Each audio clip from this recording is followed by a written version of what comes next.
केंद्र सरकार द्वारा एक यूनिफाइड पेंशन स्कीम जो है अप्रूव हुई है, जो अप्रैल 2025 से लागू होगी। तो चला देखते हैं कि इसमें क्या क्या चीज़ें हैं जिससे फ़ायदा है, नुकसान है। ओपीएस और नई पेंशन स्कीम के तहत यूनिफाइड पेंशन स्कीम के बारे में बात हुई है, तो हम इस पर चर्चा करते हैं कि क्या चीज़ें हमें मतलब क्या चीज़ें हैं इसमें, क्या एक्चुअली है क्या चीज़, और ये एनपीएस से कैसे अलग है, ओपीएस से कैसे अलग, इस पर हम चर्चा करने वाले हैं। ठीक है, तभी हम जान पाएंगे कि क्या जो है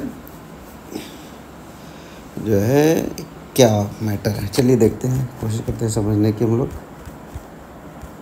चलिए, एनपीएस या यूपीएस केंद्रीय कर्मचारियों के लिए कौन सी स्कीम बेहतर है, समझे।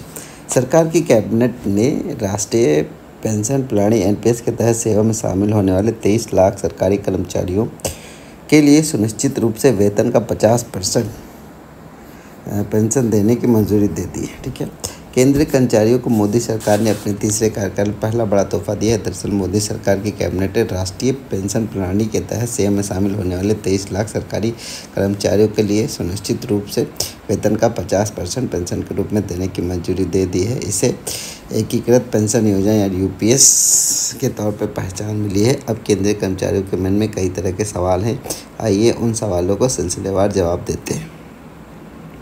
क्या है एकीकृत पेंशन योजना यूपीएस?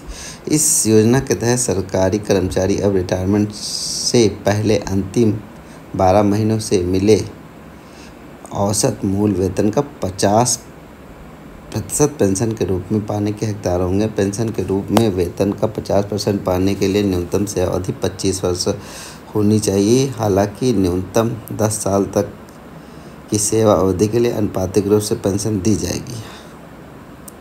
ठीक है, आगे देखते हैं किसके लिए है पेंशन, किसके लिए है योजना। राष्ट्रीय पेंशन प्रणाली यानी एनपीएस के तहत 1 अप्रैल 2004 के बाद शामिल होने वाले सभी केंद्रीय सरकारी कर्मचारियों के लिए लागू है। 2004 के बाद सेवा में आने वाले जितने कर्मचारी रिटायर हो चुके हैं 1 अप्रैल 2025 तक रिटायर होंगे, उन्हें भी इस विकल्प को चुनने का अवसर मिलेगा।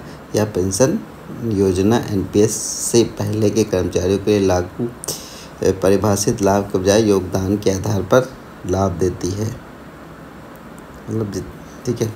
एनपीएस से अलग कैसे है? एनपीएस के लिए कर्मचारी के अंशदान को एनपीएस की मौजूदा व्यवस्था 10% के बराबर ही रखा गया है, जबकि सरकार ने अपने अंशदान को 14 से बढ़ाकर 18% करने का निर्णय लिया है।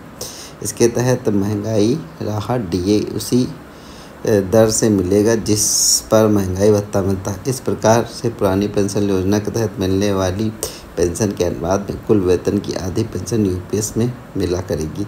इस पेंशन योजना में फैमिली पेंशन, गारंटी शुदा न्यूनतम पेंशन और रिटायरमेंट के बाद एकमुश्त भुगतान के भी प्रावधान किए गए हैं। हालांकि एनपीएस में ये सभी फीचर्स नहीं मिलते। कब से लागू होगा? नई योजना जो है 1 अप्रैल 2025 से लागू है। इसके लागू होते हैं एनपीएस खाता धारक एकीकृत पेंशन योजना यानी यूपीएस के विकल्प चुन सकते हैं। यूपीएस लागू करने के लिए एरियर के रूप में चालू वित्त वर्ष में सरकार को करीब 8,000 करोड़ व्यय करने पड़ेंगे, जबकि यूपीएस में 6,250 करोड़ रुपए खर्च होंगे।